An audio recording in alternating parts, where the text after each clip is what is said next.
and welcome to Unmuted by GosuGamers, a podcast that takes a closer look at the esports world. And in every episode, the crews will be diving into the biggest news, hot topics, and tough issues in the competitive gaming industry. And today, I'm here with you, Freddie. I'm the host, as well as along with Christy, Pandora Dota, and Andrea.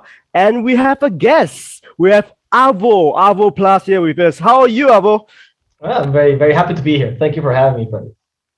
Okay, so for those who might not be that familiar with you, do you mind introduce yourself a little bit? What do you do, and why are you here today, and everything? Well, my name is AvoPlus or Alvaro. Some people know me. I am usually an English and Spanish caster, Dota 2 mainly. Apparently, I'm also a host. So I got invited to TI as a host, particularly the fourth host for TI10. Very excited, my first TI.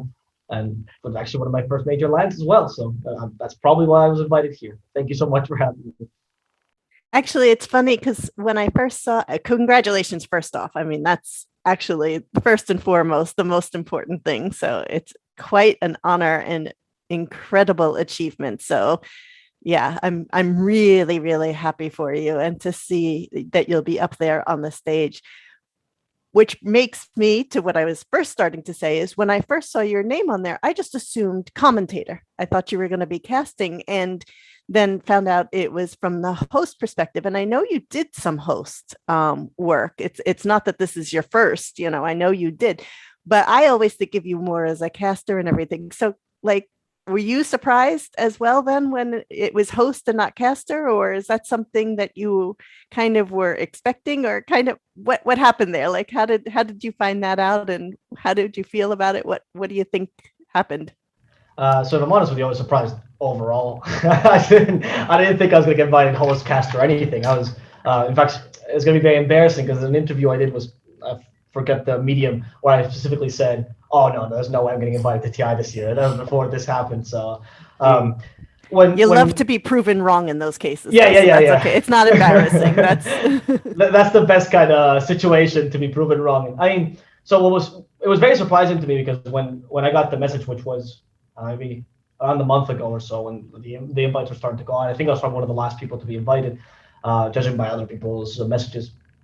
And I was talking to the Spanish casters, who I can't reveal who are doing it yet, but the production studio was already decided back then. They're like, "Oh, we'd love to have you. We've really pitched your name. We really would hope that you can go there because obviously I speak English and Spanish, and I will do that." So they wanted me as an interviewer. I was like, "Yeah, sure. I'd love to do it. This is great." And so when I first got to talking to the person at Valve who reached out to me, I was so certain. I was like, we want you for the Spanish broadcast. So the whole time I was there, like, all right, they want me for the Spanish hosting position or whatever, because I've done a lot more stuff there. And then when they told me that I was going to be an English host, I quite literally asked them, "It's like, wait, are you serious? Is this real? Like, oh, really?" I was incredulous. I could not believe it. I presume the hosting I did for the close qualifiers caught their eye to a degree. I'm quite proud of the hosting I did there. I was very lucky to get to host South America, which is a region I know very well. So I think that was the reason, partially, why they deviated towards that. I'm not surprised.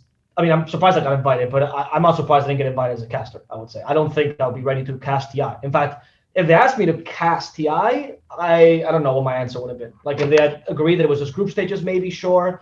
It's a big honor, but I haven't done any majors or even Div 1 in English, so maybe it would have been more doubtful. But something about the hosting role, I was more confident. I know the player stories, and it just hit different. So I'm very happy this was the opportunity I got, to be honest. I think I'm much more prepared for this. To be honest, it made perfect sense to me when I saw your name on the list, because this is the year when we have Peru as the second most represented country, and I was like, of course we need someone who can talk and can tell us with the players and tell us all their stories and everything, because this is a super big year for South America, Peru in special. Mm-hmm. So I'm all curious and hyped to see your hosting with all these great guys that are finally living their dream, on the TI stage. And and your dream too.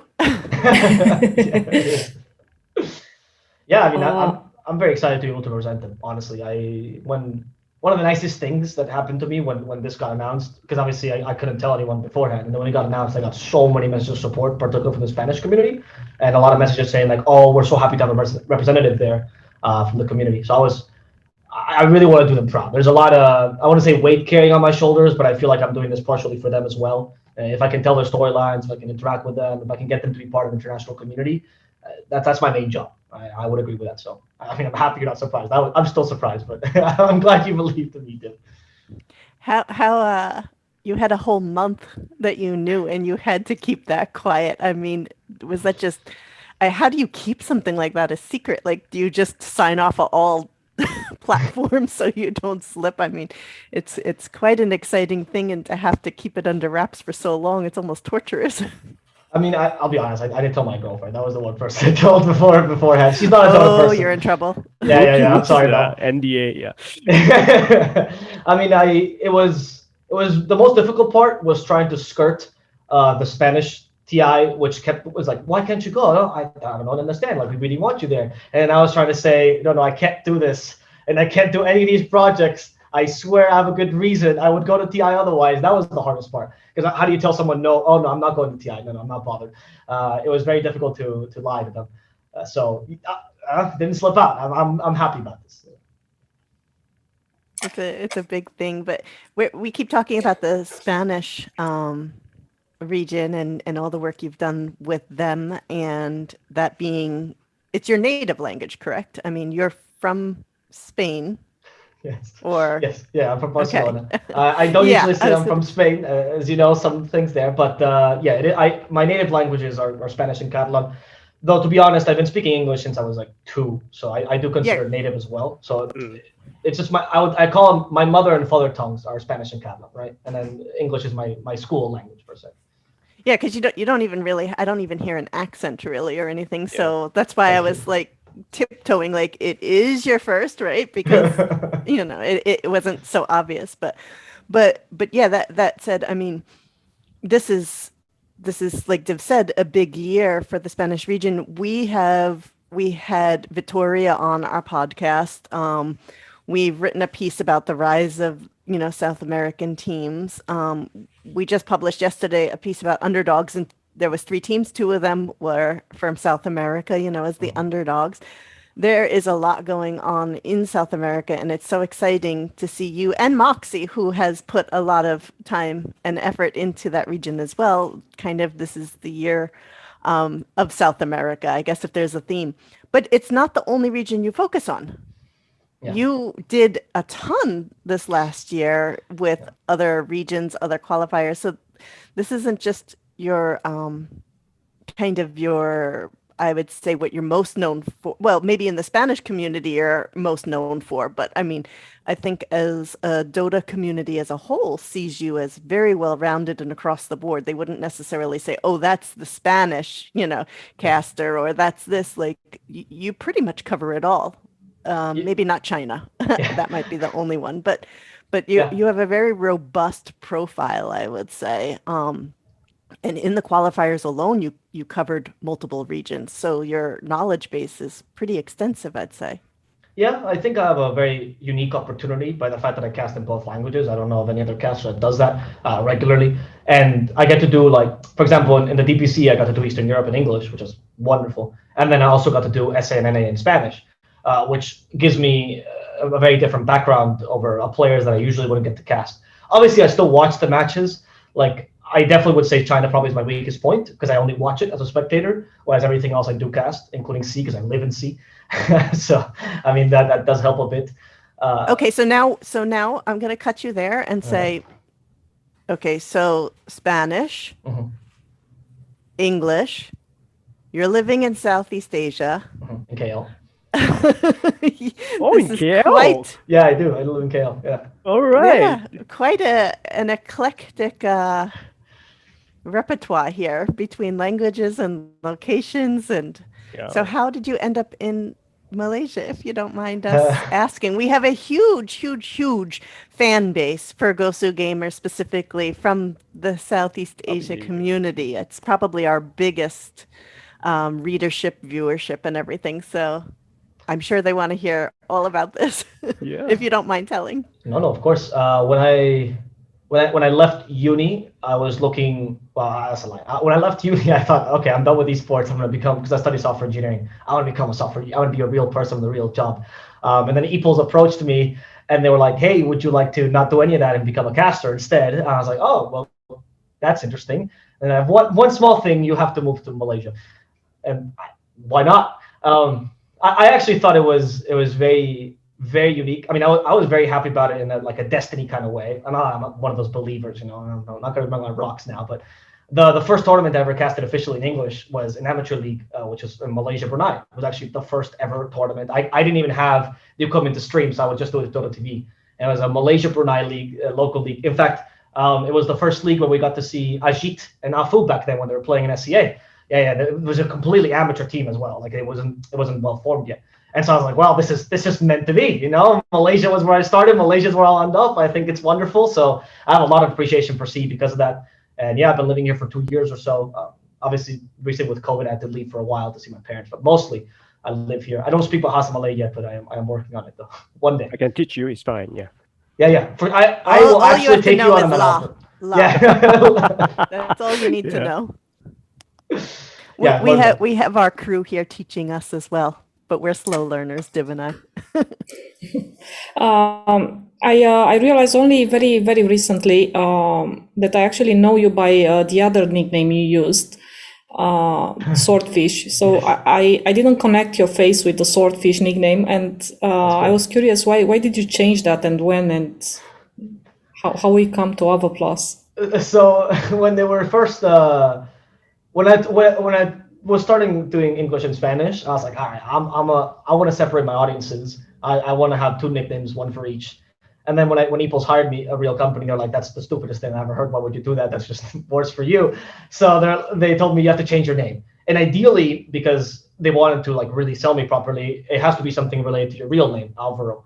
And in Spain, Alvaro, a short for it's Avo. It's like I don't know, like Richard Dick, right? Would be a short for it. So or Rich. You get it. So Avo is short, and then I thought, well, since I'm already at that point in the esports scene, I worked as like an interviewer, translator, analyst, host, everything. It's like, well, I do a bunch of roles. I think that's kind of unique, and also into languages. So I'm going to put the plus because I do a bit more than most people. And actually, my reveal when I changed my name, because the Spanish community knew me better, the joke was that I was going to be your new entertainment service, like Netflix or like Dota Plus, Disney Plus. So the whole joke was that I put a little highlight reel of that. It's like, well, it's like Netflix for free. AvoPlus, look at that. Sign up. You don't need to pay anything. So, and it worked out. You are now at TI, Yeah, it was all because of the plus. Yeah, that worked. AvoPlus sounds good. Yeah, really. Thank you. They did not like it at ePools at first. I had to. It was a whole month of me selling the name to them and making the highlight reel myself and everything. But I'm glad, Freddie. I appreciate that. Hello KL native. I see. Yeah. Yeah, man. So how prepared are you, to travel to Bucharest, to Romania? How prepared are you? Like already packed, or you haven't even gotten started? I'm not that kind of person. I'm the kind of person that packs 30 minutes before the flight is up, so I don't have anything. I mean, I have all the I'm preparing for the TI part, right? So I'm getting things like suits and shirts and everything already. Things like the documents that I need to prepare for Romanian customs, which are not that many. And well, actually, the hardest thing, as you know, because NTS had to go through the same thing, was getting the exit entry visa. That was the hardest thing. So that's prepared, thank God. It actually got approved yesterday. So very congratulations. That was going to be a question of mine, is how much of a stress is that right now for you? Oh, that's very scary. I mean, for me, it's less than for Malaysian nationals because I don't need to come back here, right? So technically I can just leave and then I just lose my work visa, which sucks, but it's doable for TI.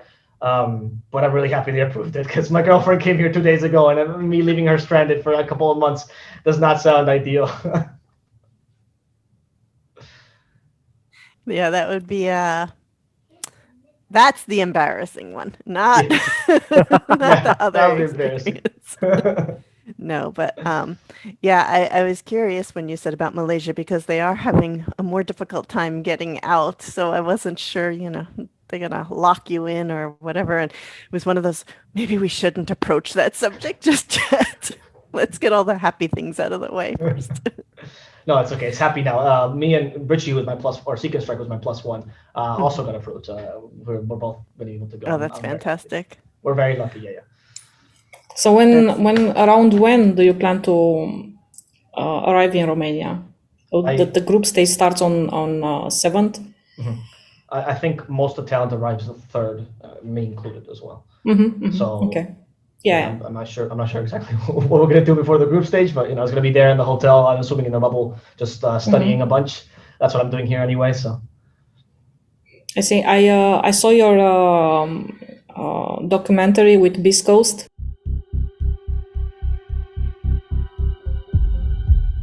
Hey guys. Hello. Hey. Hey. What is the password? I know this is the last game of the group, and it's been a pretty hard tournament so far, but I just want you guys to know, give it your best shot. We believe in you, and afterwards we can worry about other things. But for now, just focus on the game and give it your best. Yeah. Thank you. Thank you. Thank you, Grant. Good luck, guys. Okay, Grant. We try. We can try. The best moments. I believe in you. Go for it, guys. We all believe in them. Big congrats on that. I loved it. I cried actually at some point when I realized how hard it is for them and for many other players with this COVID situation. And I wanted to know, do you enjoy doing that? I mean, do you discover something more enjoyable or more rewarding in doing things like that, discovering the full world of players and rather than just casting their matches?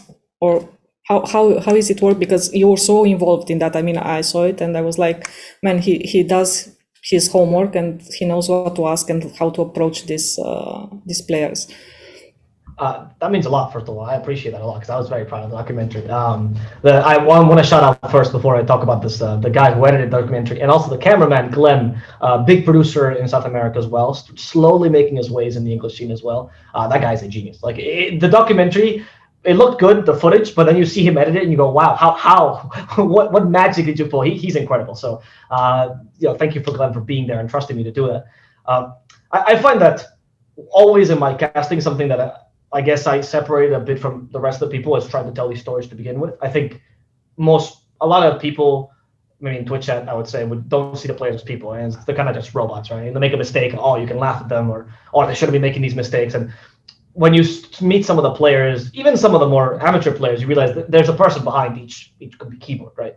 And I always try to bring those things in the cast. I always try to study a bit more about the players, not just their play styles, which is what a caster should always do, but a bit, fun facts about them, right? Similar things about their life, why they have their nicknames, and kind of show people the more personal side. So to me, those documentaries it's a very different experience to casting. I think it adds a lot. I'm going to mention definitely a lot of things that I heard in those conversations in my cast, in my the hosting when I talk about Beastcoast, and it's just very fulfilling. I just think that I was very happy that Beastcoast players trusted me as they did. Like for example, the conversations, it's not shown right in the documentary because it was 50 minutes, but like the Chris Luck conversation, when he talks about how he doesn't feel like himself and everything, that was actually us talking in that room for 2 hours and 30 minutes. And most of it is not on camera because I was like, hey, Chris, can I turn off the camera now? Can we just talk as people? And after doing that for a long time, Chris started to open up. It's like, hey, do you feel comfortable with you turn on the camera now? And we show them some part of this that you are.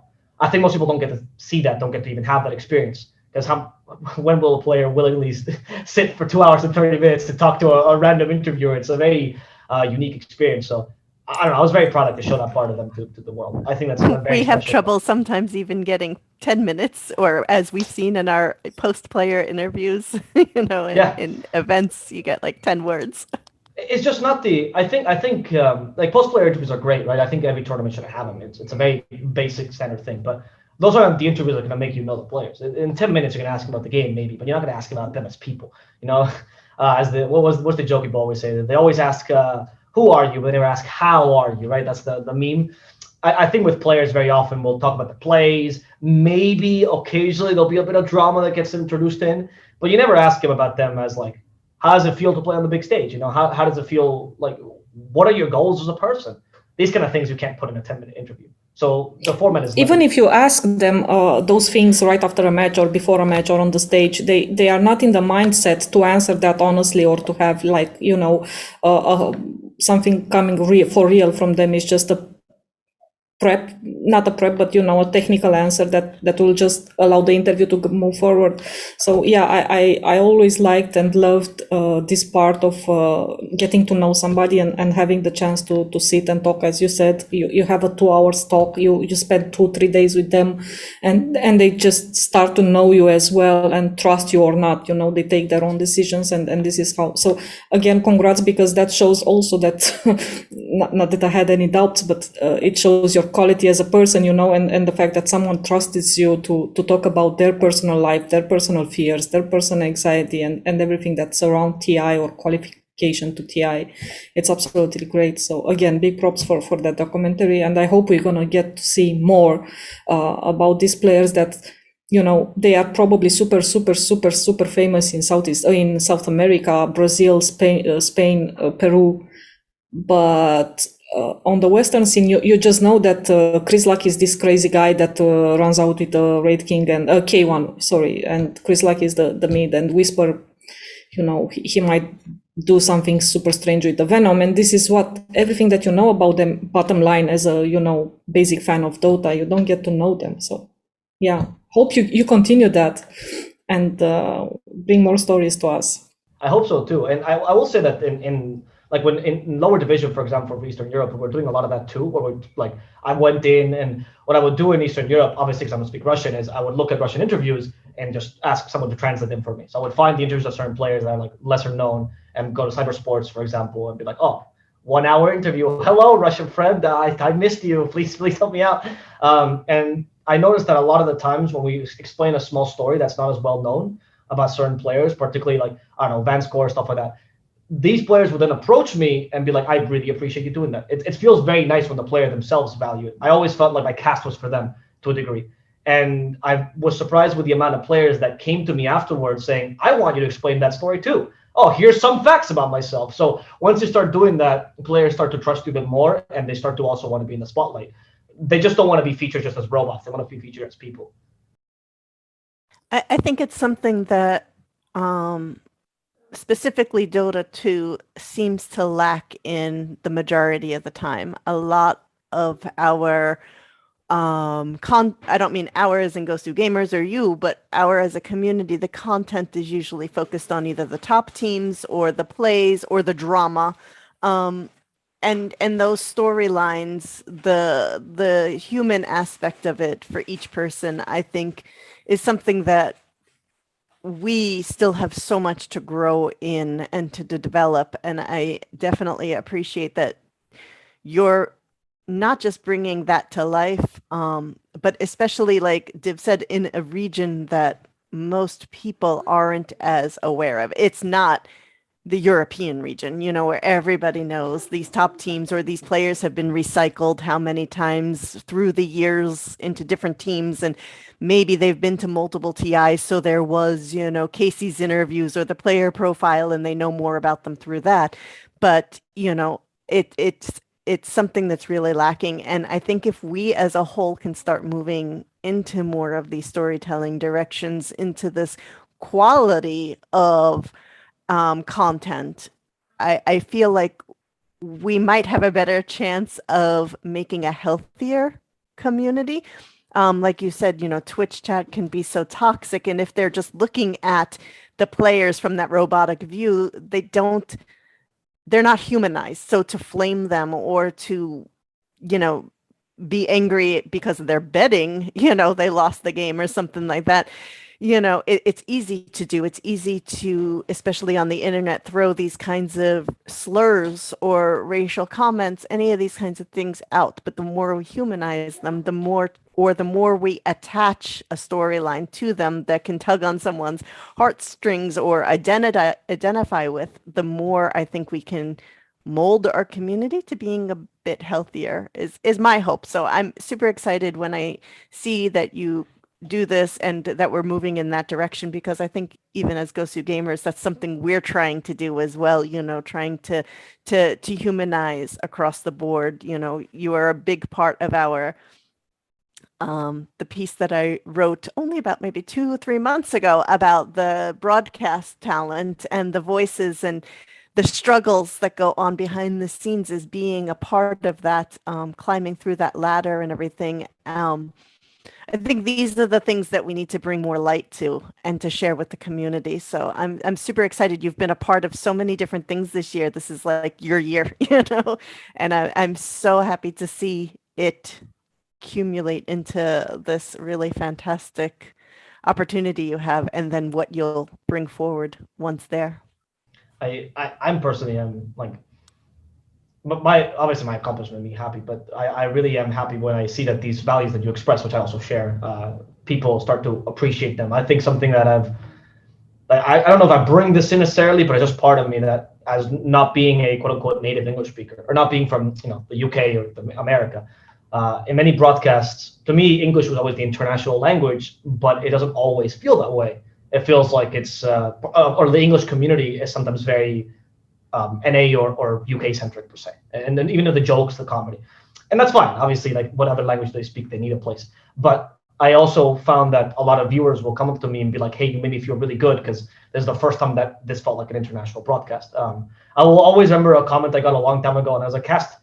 I think it was a cast that I was doing in the lower division when I was doing Richie, when we were doing the fan, and I mentioned something about Kazakh food because I'm a big fan of food in general, and I watch a lot of videos about Kazakh breakfasts. I don't know. I mean, I have odd tastes, and I really, really like their breakfast. They look incredible. So I mentioned something of their food, and I got someone from Kazakhstan message me saying, "Hey, dude, that was amazing. That made me feel so included in the broadcast. I never felt this way before." And it's one person. It's not the whole community. It's not like the president came by and gave me a medal, but it feels really nice because oftentimes that's what I would like to see. I'd like to see a joke about Spain. It's nice as a viewer to get included into that broadcast. And I think oftentimes, particularly SA and SEA are the two communities that get left a bit behind, where, if you want to know about them, go to the Tagalog broadcast or go to the Spanish broadcast. But in the English broadcast, we'll keep it very above board. And if that can change, I mean, that's the way forward for Dota, in my opinion. And not a dig to any of the current talents, of course. I'm just saying that people from those regions will start to rise up, and they'll start to show that there's a lot more to be said about those regions. Mm. Well, it goes a long way to say it becomes more diverse and more inclusive then, because it is the primary language for viewership. Mm-hmm. There's no doubt about that. And the more you introduce people to those varieties and the inside cultures and everything, the more tolerant, the more expansive and everything. So there's a lot to be said about that for sure. Which is really fantastic.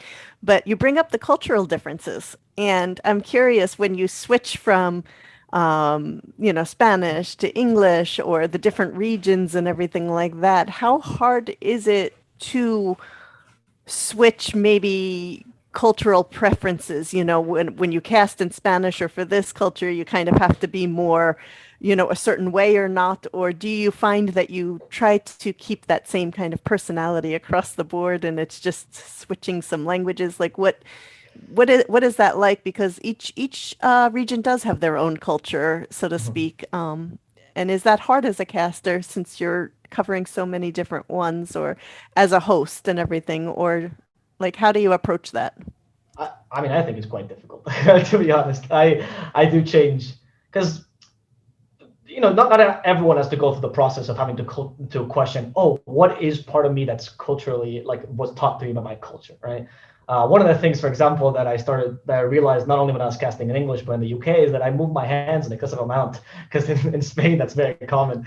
And people, they always talk about it. I'm like, that's just normal. Everyone I know in Spain does this. We always talk like that.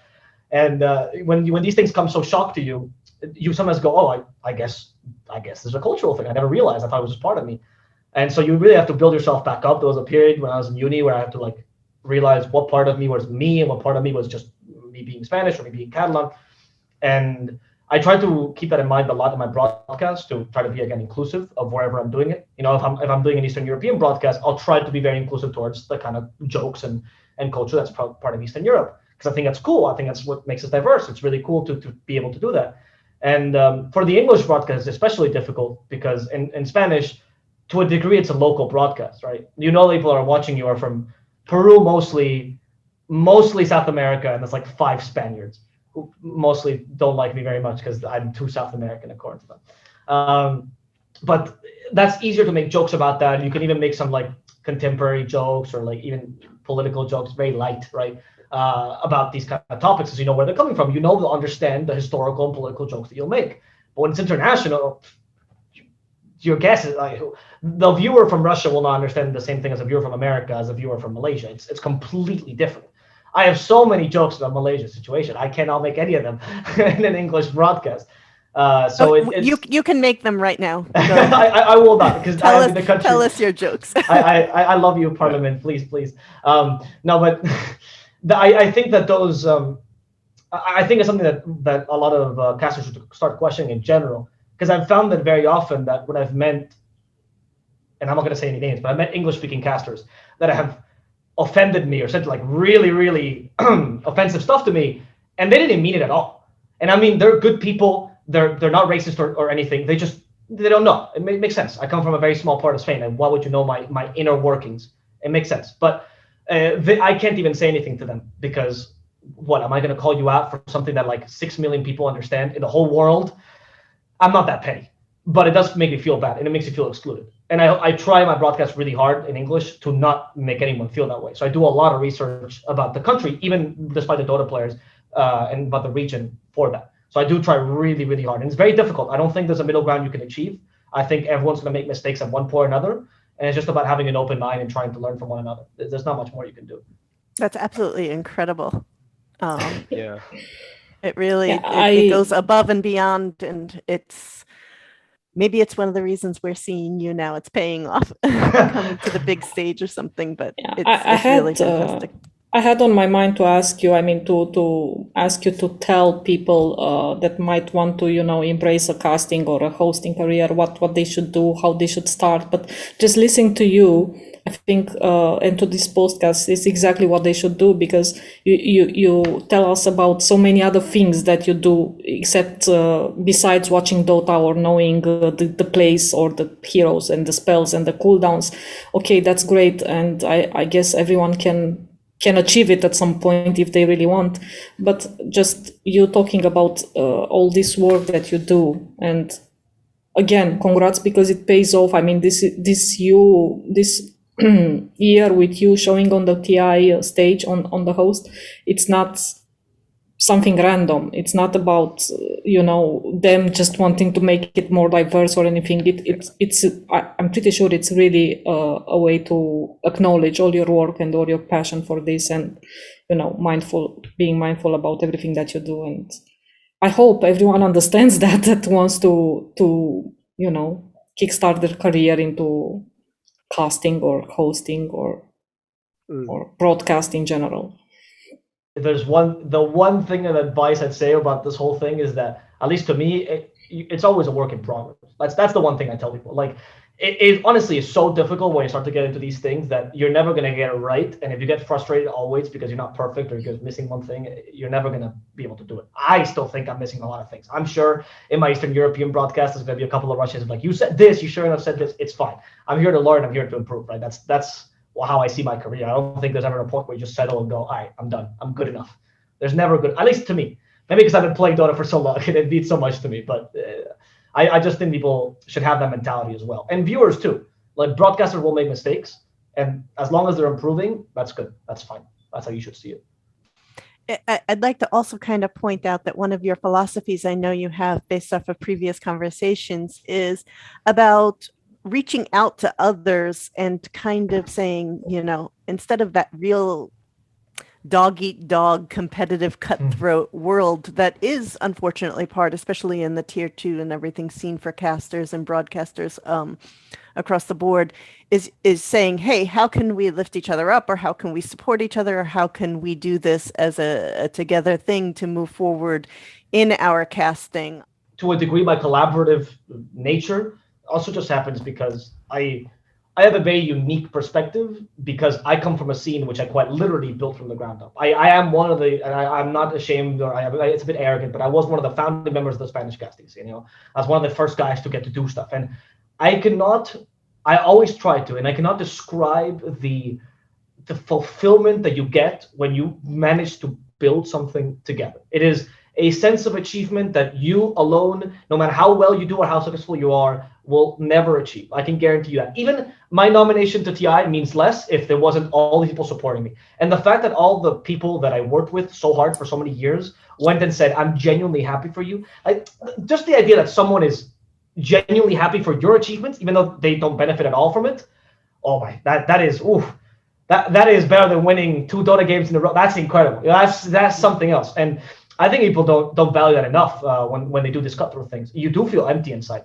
You do feel very empty when you're the only one succeeding and when you're not achieving anything. And I've always said it, if the scene has no place for me, and in the end, I do this for a year or so, and in the end they realize, oh, there's someone that's better than me, hosting or casting or whatever, that's fine. Like, it's okay. Life goes on. There's a lot of jobs out there. If I'm not positive to the scene or I'm not adding anything to it, why do I even want to be part of it, right? I don't understand that kind of, I won't even say selfish. I just think that those people are just they're just wrong. When they get there, they'll realize they're wrong, and they'll realize that all of a sudden they have a bunch of enemies there's no need for them to make, and they don't feel as fulfilled as they could be. And all of a sudden, this incredible dream that could be this thing you achieve your whole life and this thing you aspire to, and it's awe-inspiring. I'm telling you, as someone who just got the TI, it's the most incredible feeling in the world. All of a sudden, it's soured by the fact that you decided to be a bad person, quote unquote, along the way. So I won't tell anyone how to do this, but I'm telling you that personally, I think there's no other way of achieving it. And I think a lot of casters would think that way too, actually. So I think we're all ready to sign up for the Alvaro inspiration course you're gonna Please no. provide. The people hearing this, I'm sure, will feel incredibly inspired by that, or I hope so, because new generation is coming, and there's a lot that we can still do. There's a lot that we still need to do. There was some troubles with especially in the casting and the broadcasting scene. There was some conflict as to, is the DPC helping? Is it not helping? Do you have more opportunities, not more opportunities? When Valve took away, or when they changed the broadcasting rights to being ultra delayed, or that you couldn't, was that positive? Was that negative? Did that hurt? Didn't it hurt? And there's a lot going on. There's still so much to be created, and still so much to grow and to do, that I think that the road is still pretty far, to travel. And if we can travel it on the direction and the kind of things that you're laying down, or people like yourself are laying down as a foundation, we're going to be in a much better place when we get to that end point. So there's a lot to do, and a lot. What do you think is the biggest thing that either Valve or the tournament organizers can do to kind of help create that opportunity, or those paths to open them up more? What do you think would be the best thing? It's something that I thought for a while about, particularly when the whole TI invite debate got started, right? Which is, there's always that debate when TI casters, this person X deserved to be invited, etc. And I'm not going to get into that specifically, but I always find that it's always pretty sad that the debate happens when TI, right? And you're like, oh, this person who casted all of Div 1, does he deserve to? This person casted all of Division 1. I mean, the person who's really in a bad position is the guy who didn't get any DPC gigs. That's the dude that we should be thinking about, right? In my opinion. I mean, obviously, there's always a line for everyone. I get it. And viewers obviously know the people that actually got to do DPC. But I do think there's an issue right now, systemically, I say, for a lack of opportunities for people that are coming up. And I also think that makes them more desperate and more cutthroat. I don't know what the system would be. I mean, I would be a big fan of setting up, honestly, Division 3 or in more amateur leagues. I think leagues like JDL, for example, were very important for these kind of approach. And the fact that there's no support for them sucks, honestly. I don't know if Valve should be the one supporting them. I don't know if TO should consider it, because I know JDL wasn't actually working, but I think that there is a space there. That's why I work with EPOS, actually. EPOS does a lot of that stuff with amateur leagues. And maybe the mentality of viewers also has to change. Maybe viewers have to be even more open-minded. I mean, it's very mean to just put it on viewers, but I think that many times when a new caster is coming into the scene, they just get flack no matter what. This could be the best caster in the world, and they get flack. They could be the next Oli Pixel, and they get people attacking them. And I get it, but when you're watching an amateur league, don't insult the caster. I mean, it's an amateur league, for God's sake. The guy is obviously learning. Like, you got to give him a bit of slack, right? I don't know. I think there should be more projects of those again. If I can, I want to work on those. On more amateur leagues, more casters for these amateur leagues, more visibility for them. I think actually Valkyrie, they're great. They're actually really helping. I think they're what they're doing in these initiatives are very important. I think Echo League, for example, where Moxie comes from, actually, and where Richie comes from, and where MLP and John Expire come from, great casters come from there. You just need to have more of these opportunities and take one chance. My system, ideal system, would be that maybe in Div 2, you always get one extra caster. The one dude who might not deserve it, but gets like maybe a couple of games just to showcase themselves. That would be the ideal situation. One spotlight caster, let's call it. Where you get people that are just starting out, people that are like somewhat amateur, done amateur leagues, and they've been helping the scene grow, and you give them one chance on a couple of games. That would be the ideal situation for me. We've talked a lot this year about this DPC system, but only from the team and the players' perspective, with the invites, with the qualifiers, promote or not the system. But if you look at what happened with the casters, so most, if not all, I hope I'm not mistaken, that all regions use the same group of casters of talent that they used in the first season. They got it automatically working on the second season. Almost all. Yeah. PGL was the exception, where they changed the Nomad for Tsunami. Yes, exactly. And you might never know if that wasn't something more, but behind that, like a personal choice or something. I won't comment. We don't touch that. We don't know. But mainly that happened, right? People from the first season carry on the second season. And while I think this is great for the people that get to work on these leagues, and that's sustainability for casters finally, because you guys just suffer just as much as the players, if not even way more, from not having a job through the year. Do you think it's how it should actually work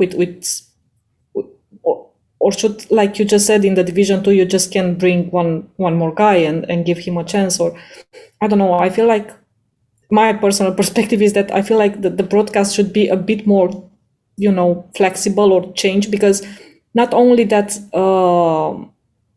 you get to see everything. I mean, it's the same panel that hopefully creates a bigger chemistry and connection through the two seasons.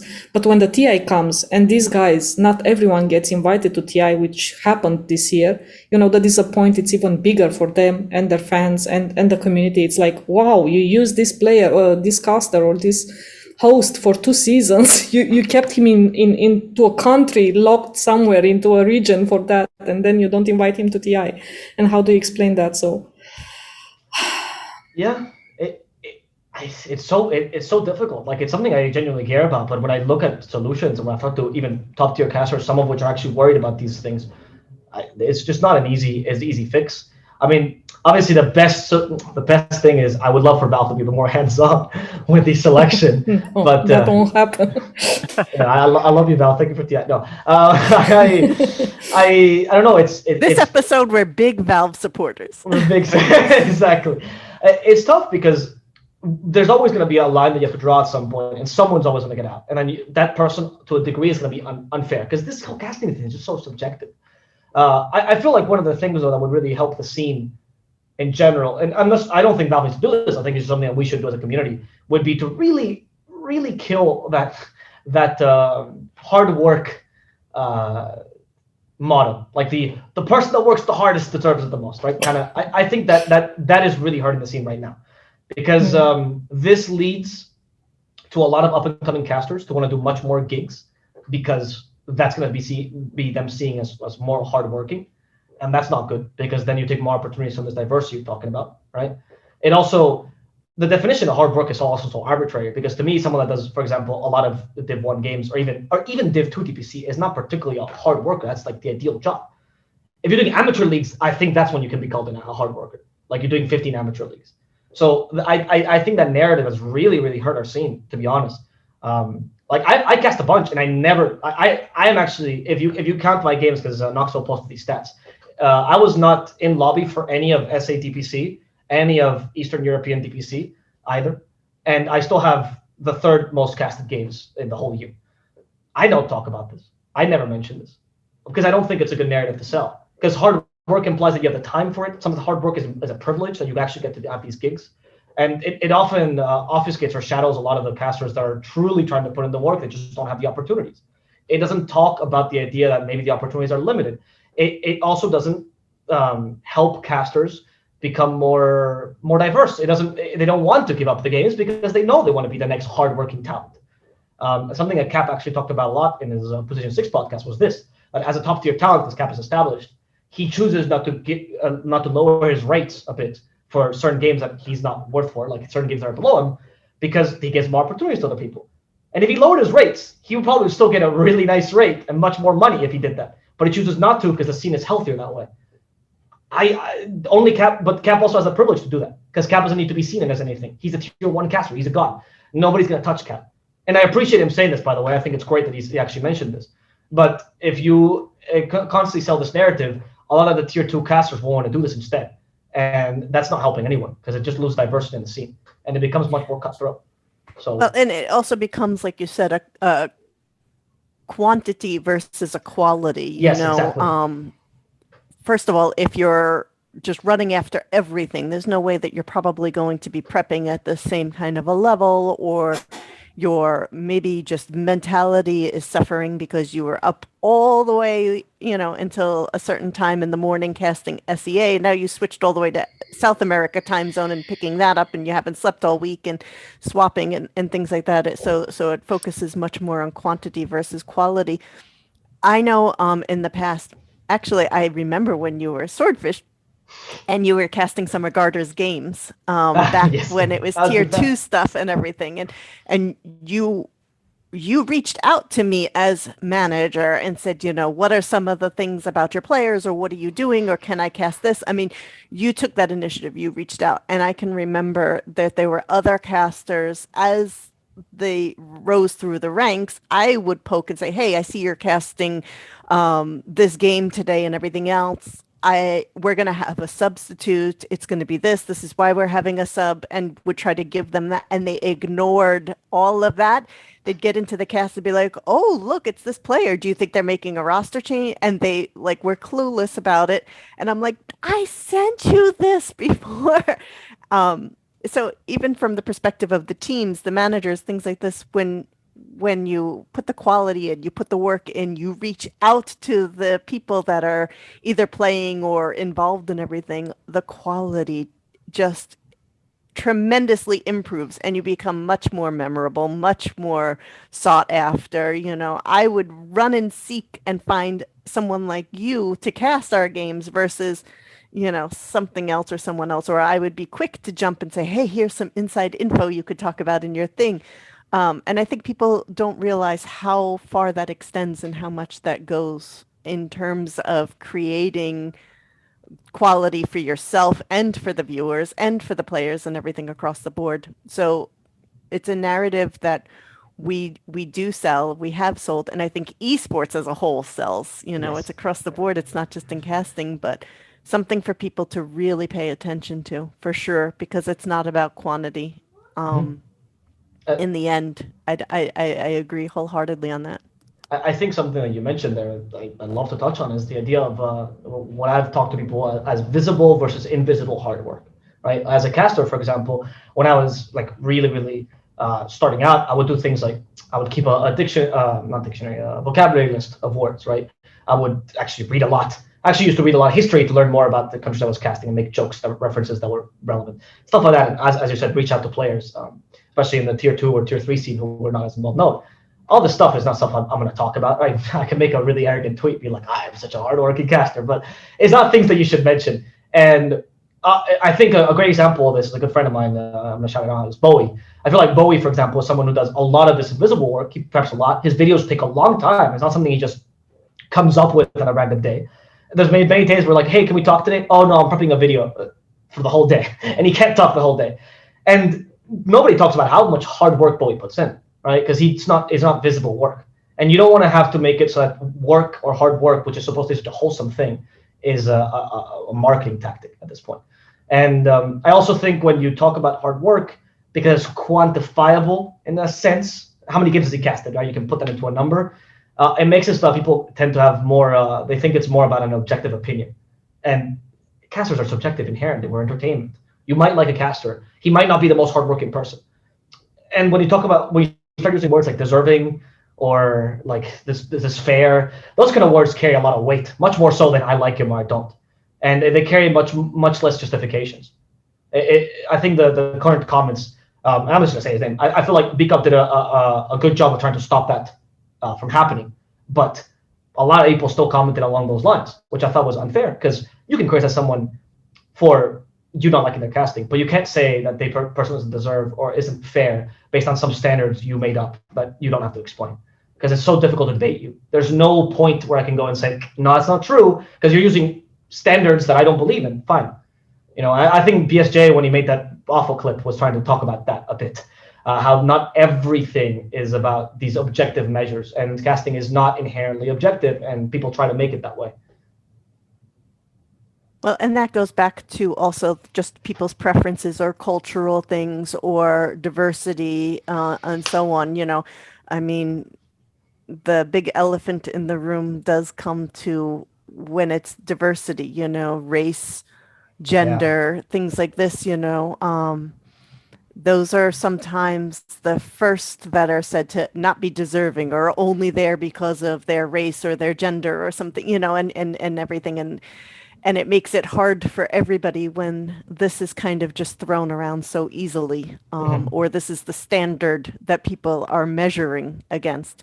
And it does, it then ends up creating more difficulties than just that you do or don't see people progress. It creates difficulties across the board in a healthy ecosystem or infrastructure then overall. So I think, there's a lot of talent out there, but it also has to be combined with having a niche, creating yourself, seeing what works for you, what your strengths are. It doesn't necessarily have to be something that you're forcing either. It's what are your strengths, learning how to identify that,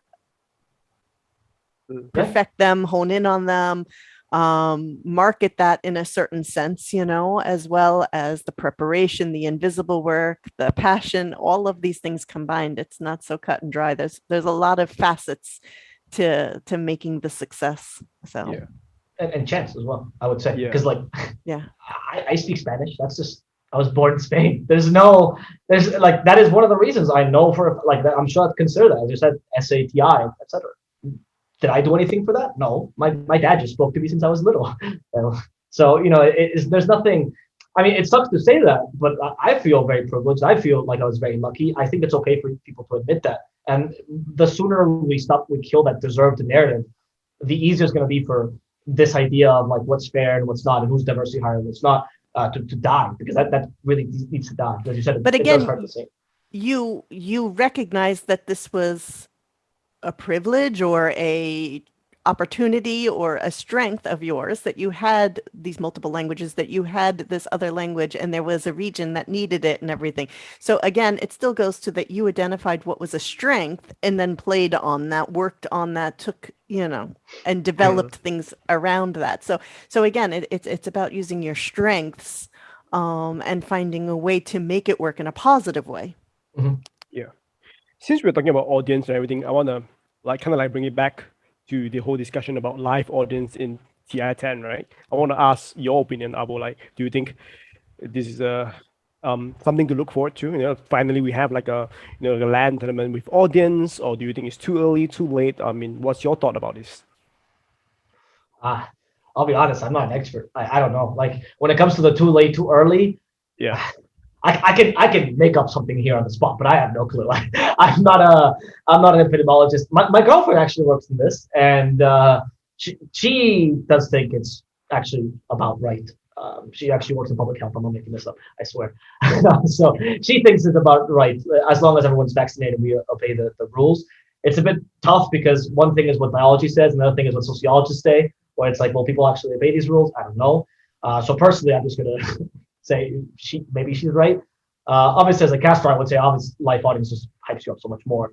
I've been to LANs where there was a live audience, even if it was just 20 people. It's just incredible. The feeling it's exciting. Obviously, that makes the LAN better, and to a degree, at some point we need to start introducing live audience. So it's always going to be criticized when you're the first tournament to do it. I think it's always tough.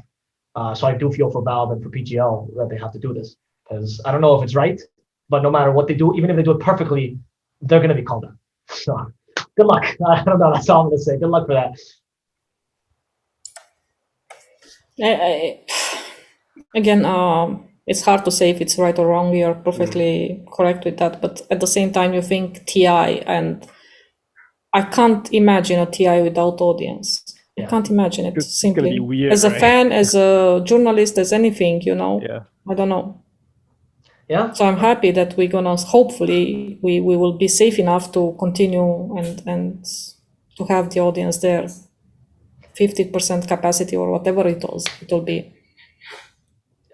Me too, from a personal level, right? Like, from not what's safe. I just hope people understand the importance of this, right? And like, hey, if we don't screw up and we do this event well, and to a degree everyone that's going is responsible, then we get more events with audience. And ideally, it's not just TI, it's majors as well. So hopefully people take this very seriously. I'm going to take it very seriously. I might not even get to see my +1s during the whole event, if that's what is required. But, you know, times are tough and everyone has to make small sacrifices for these things. Yeah. And we say that we hope everyone is responsible and everything, but when you have, well, for the viewers, it's just the main event, 12 to 17, so it's 5-day event. Even in 5 days, you will, I noticed being around and going to a few lands during this pandemic. I've been lucky too. And you are super careful and super vigilant on the first day and on the second day, and on the fourth day, you already forget to put your mask when you go on the bus. It's just nature. It's not that you're, stupid or something. It's, we say we have to be careful, and accidents happen and it's stupid. And I hate it when a tournament or a scene fate for the next year is decided on an accident. Fingers crossed that this TI is going to be well in all aspects, and the next year will be better for everyone else, for everyone else. Yeah, hopefully. Maybe we can unpatented vaccines so everyone can, have access to them. No, Spain, please don't do that again. Thank you. That's be my one political statement for the talk. That's it. Sorry, I just had to make that one thing. I know that you're going to TI, as a talent, as a host, you're supposed to be like, objective and all, but are there any teams that you're like kind of rooting for that you're kind of like, you know what, I hope that they are performing better than before or whatever? Like, are there any teams like that for you? I mean, they're gonna accuse me of being biased anyway for the Spanish team, so I might as well put it out there. I'm a lover of Beastcoast, from the org to the players. When I went there in Kiev with them, I thought it was going to be just, oh, look, I'm going to do some content with them. It's going to be very professional. It was not at all professional whatsoever. They included me into their group really easily. They're just a great bunch of guys. I have a lot of appreciation for them. In fact, just so you understand, the last night, so I was leaving, just so you get an idea of like the relationship. I was leaving there the day the major ended because I had to go back home, etc. And they were leaving 3-4 days later. And they were super sad. They asked the WePlay guys if I could stay longer. And I was like, guys, please no. And they're like, no, cancel his flight. They kept asking the WePlay guys to cancel my flight. I kept telling them I had to see my parents and my girlfriend. They didn't care, which was very kind and also very selfish at the same time. And then the last night while I was there, I had my flight at 6 a.m. in the morning. And they all stayed up until like 3-4 a.m. with me playing games. And Chris Luck stayed up till 6 a.m. and helped me with my flight. So it was a very personal towards the end of that. So I mean, I can't forgo that. Much like Cap will say that he loves Liquid because of Blitz, I think I can say this for Beastcoast. I have a nice relationship with them, so I hope they do well. On a viewer, obviously I'm not going to be biased when I'm hosting, but on a viewer perspective, I really want LGD to win, though. On a viewer perspective, I think their Dota is beautiful. I love Chinese Dota in general. This year, I think it's probably one of the best years in terms of like viewability of Chinese Dota. I think all the Chinese teams are incredible. I'm a big fan of ROTK, so I kind of want Elephant to do well, even though I don't think they will, but I really, really want them to.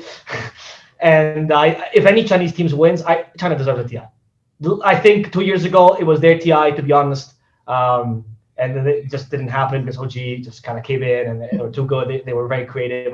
It was wonderful storyline, but I also felt bad for China because I think China could have made it. and I really want China to win TI this year.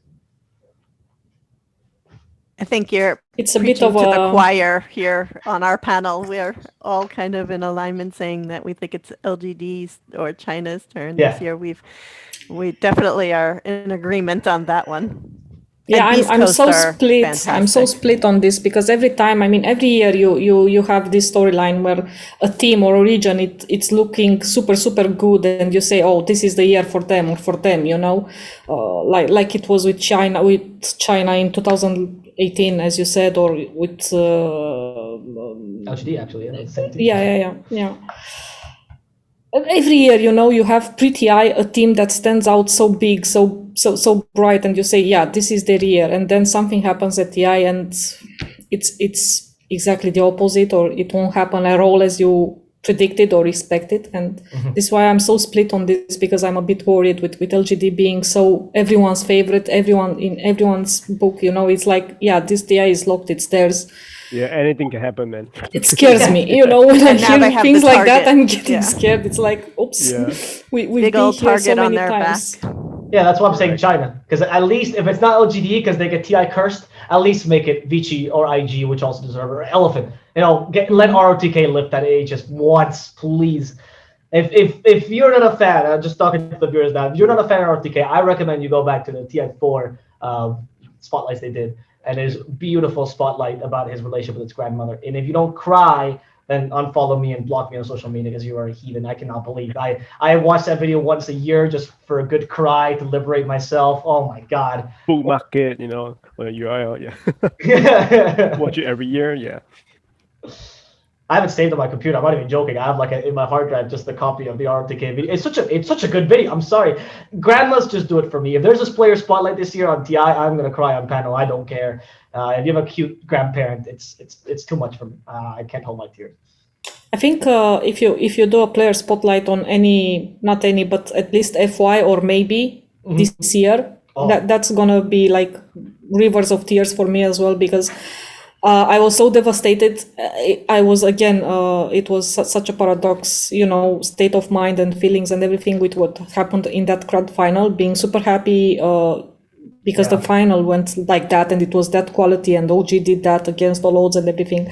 But at the same time, I think 1 year to after that TI, every time I saw LGD at the tournament, I couldn't watch watch them in their eyes, you know, because I was feeling like crying every time I saw them. I was like, dude, how can they continue? Where is the strength coming to continue after such a thing, you know? And yeah, I think everyone, it doesn't matter from which region you are, everyone wants FY to lift at ages. Yeah, and everyone talks about how much he deserves a TI. And yeah, it's gonna be a super interesting one, I'm sure. Yeah, always exciting. I think we should talk about the losers sometimes more often, right? Because the Cinderella story is very nice. But I agree. I think that's a narrative that should be told much more often. What happened to LGD after that? You know, how do they feel there? I think that storyline is very interesting. And on a more personal note, I used to always make the joke that Dota was the blessed game chosen by the gods because it was East-West and it was all the time. And then OG broke that, and then I can't tell that joke anymore. And I was been so angry at OG ever since. That was my. I had a whole rant in Spanish about how we were like Yu-Gi-Oh, but for like real life and stuff, and how pharaohs used to play Dota. And now I can't tell that anymore because of OG. So I have a bit of a spike against them because of that. That's a screw OG, yeah. Yeah, you Not ruined my actually, joke, please, Seth, yeah. no. No, yeah. Yeah. I'm really excited to see what you bring to the stage. The hosting, all of the knowledge, the storylines. You have a fantastic opportunity. I don't mean just for yourself, but an opportunity of what you can bring to all of us as fans and spectators. Looking forward to seeing what goes on there. I hope I do it justice. I can't believe I'm there, if I'm honest with you. So I just hope I do really well, and I'm at the caliber at TI. And if I'm not, boo me out, please. I don't deserve them either. I will work as hard as possible to make it a good TI for everyone. Okay. Before we wrap up this episode, is there any like personal shout out that you would like to, give it to anyone? Like, if you have any sort of personal message that you want to deliver, yeah, this is your chance. Yeah, Abo. Okay. I mean, obviously the classic shout out. You can always follow me on social media at Mr. AvoPlus on Twitter, and you can also follow me on Facebook there. But I usually post in Spanish. But hey, if you want to learn, feel free, Mr. AvoPlus there as well. And I would like to give a personal shout out to a person that a lot of people mentioned that wasn't invited. That I think a lot of people was expecting to be invited with me, which is my casting partner that I also live with, which is SeekNStrike. He has also a Twitter at SeekNStrike Dota. He's a great caster. I hope he makes it next year. I hope we do DPC next year together as well. We still love each other. He's coming with me. He's my +1. Do not worry. We're still in whatever we are in a relationship, and my girlfriend is very jealous of us, so that's good. So do follow him. The guy works hard. He is probably one of the best people in the scene right now, one of the best up and comers. And if you want to find some new good tier 2 talent, SeekNStrike is your man for sure. Also MLP and John, but mainly SeekNStrike. Yes. Right. All right. With all that said, thank you, Avo, for joining us this episode. So if you like our podcast, of course, similar to what you just plugged, follow us on like all our social media platforms, and we are also available on iTunes as well as Spotify. So follow us, and then there'll be more episodes like this in the upcoming weeks, and we will be talking about TI as well as Worlds, maybe, because it's happening at the same time, and a lot more topics that we're talking about. Worlds. I know I kind of dropped the bomb, but we have to mention it. We cover other games as well in GosuGamers. So and yes, so follow us, everything. Just pay attention to our social media platform to follow up more content they'll be providing. And safe journey. Will hopefully you have a very great experience in TI, and hopefully to see you there as well. You will definitely see Div there, that's confirmed. So hopefully you have a great experience there. Thank you. And Thank you. that's all for this episode. Bye, guys.